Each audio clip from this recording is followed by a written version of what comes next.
जब अपने किसी अच्छे कार्य के उत्तर में दुख प्राप्त होता है अथवा किसी को उसके दुष्ट कार्य में सुख मिलता है तो मन अवश्य ये विचार करता है कि अच्छा कार्य करने का, धर्म के मार्ग पर चलने का तात्पर्य क्या है।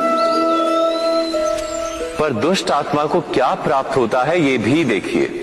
दुष्टता करने वाला हृदय सदा चंचल रहता, अकुलाता रहता, मन में सदा नए नए संघर्ष उत्पन्न होते, अविश्वास उसे जीवन भर दौड़ाता है। क्या ये सुख? जबकि धर्म पे चलने वाला, अच्छा कार्य करने वाला, सद चरित्र व्यक्ति का हृदय शांत रहता है। परिस्थितियां उसके जीवन के सुख में बाधा नहीं बनती, समाज में सम्मान और मन में संतोष रहता है सदा। अर्थात अच्छा बर्ताव भविष्य में किसी सुख का मार्ग नहीं, अच्छा बर्ताव स्वयं सुख, अथवा बुरा बर्ताव भविष्य में किसी दुख का मार्ग नहीं। अधर्म उसी क्षण दुख उत्पन्न करता है। धर्म से सुख नहीं, धर्म स्वयं सुख।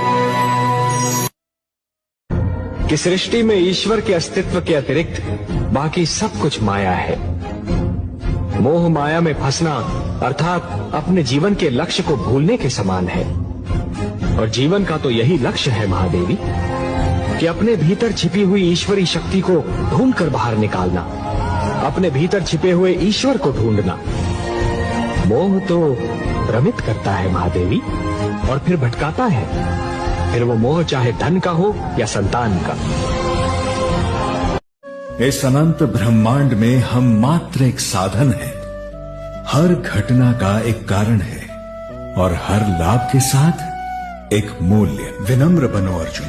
वृक्ष जितना फलों से लदता जाता है उतना झुकता है। संसार के इस पूरे समय चक्र में तुम हो ही क्या? केवल एक छोटा सा क्षण। तुमसे पहले भी संसार था, तुम्हारे बाद भी होगा। तुम ना धर्म हो ना धर्म के रक्षक, तुम केवल धर्म की रक्षा के निमित्त मात्र हो। और इस बात का गर्व नहीं, उपकार मानो। केवल अस्त्र घुमाने से कोई क्षत्रिय नहीं हो जाता, अस्त्रों को नियंत्रित करना सीखो। यही शासन का भी सत्य है और यही जीवन का भी। क्रोध, द्वेष और हिंसा क्षणिक विजय दिला सकते हैं, किंतु दीर्घकालीन शांति नहीं। उसके लिए आत्म मंथन, संवाद और समाधान का मार्ग ही उत्तम है। राजनीति केवल शासन में नहीं, जीवन के हर पक्ष में है। जीवन में एक ही चीज अटल है, चाहे वो अच्छी हो या बुरी, परिवर्तन। मृत्यु लोक में न कोई अपने कर्म से बच सकता है और न मृत्यु से। मैं भी नहीं।